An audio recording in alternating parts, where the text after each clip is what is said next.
Sobat Travelista, kita telah memasuki akhir bulan September. Udah bisa nebak kan kegaduhan apa yang bakalan terjadi?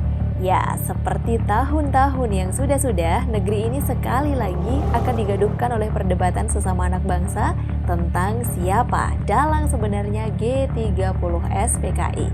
Seberapa jahat PKI atau seberapa malangnya PKI karena jadi kambing hitam? Para tokoh sejarah, keluarga, dan keturunan yang tersangkut paut, saksi mata plus politisi, kebenaran-kebenaran versi mereka akan segera menghiasi layar kaca televisi. Baik, sebelum kita lanjutkan bahasan ini, kita coba tengok sedikit sejarah dunia ya.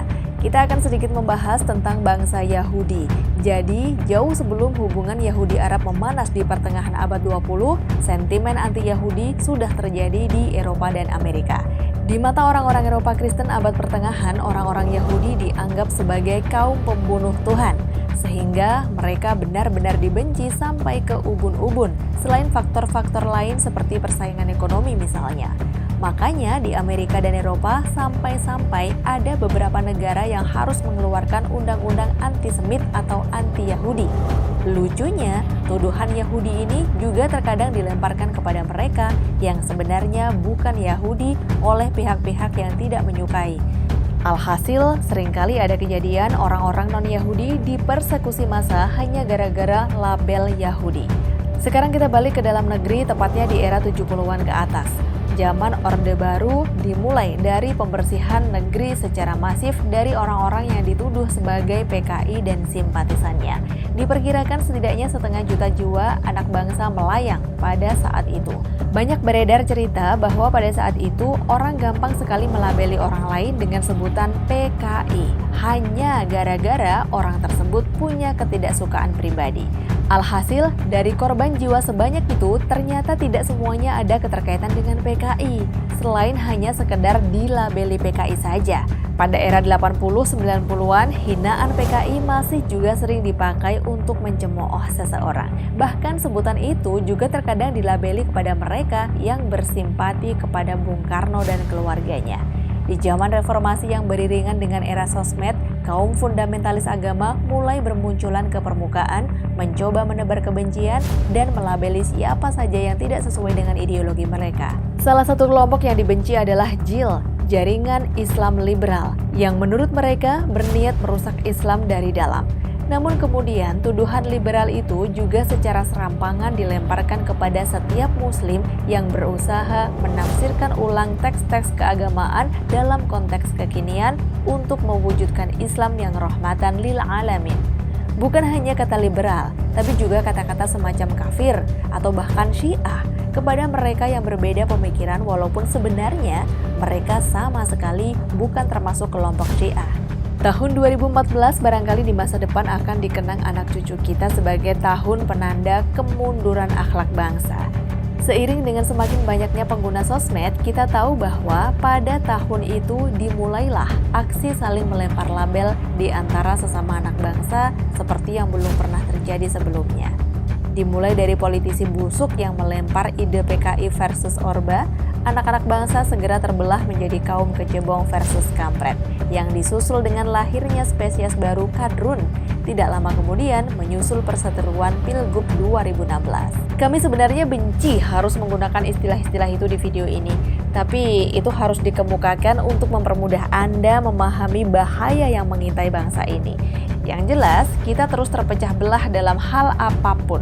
Kita terus-terusan saling olok-olok dan perang meme di sosmed persis seperti pertengkarannya bocah kemarin sore.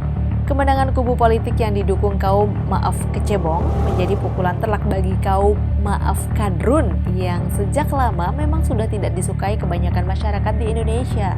Segera kaum kadrun ini dikepung dari segala penjuru, dihantam dari sisi pemikiran dan kultural, dan pastinya dari sisi kebijakan pemerintah, baik lewat aturan-aturan maupun tindakan represif.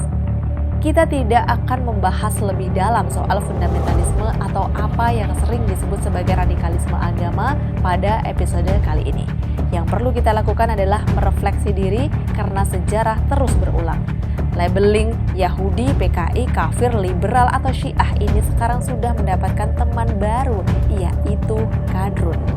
Kita pasti sudah sangat merasakan dalam beberapa tahun terakhir ini betapa kata kadrun mudah sekali dilemparkan kepada mereka yang berbeda pendapat atau berbeda kubu.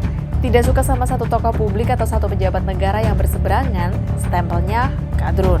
Tidak suka kalau penguasa dikritik walaupun objektif, stempelnya kadrun. Tidak suka dengan seseorang yang sedang memegang prinsip keyakinannya, stempelnya kadrun. Ada sosok menteri berprestasi yang dulu dipuja-puji dan setelah sekarang keluar dari kabinet dan sedikit mengkritik pemerintah, auto kadrun. Ada satu majalah yang di era Pilpres cenderung mengendorse Pak Pres dan kini berbalik kritis terhadap pemerintah pun distempel sebagai majalah kadrun. Dalam kasus konflik Israel-Palestina pun, bagi mereka yang bersimpati dan mendukung kemerdekaan Palestina pun distempel kadrun. Tidak terkecuali saudara sekolah pun yang bersimpati pada Palestina tidak luput dari stempel kadrun. Seolah-olah mereka lupa bahwa konflik Israel-Palestina sudah terjadi jauh sebelum spesies kecepret dan kadrun eksis di dunia ini. Dikit-dikit kadrun, kadrun kok dikit-dikit.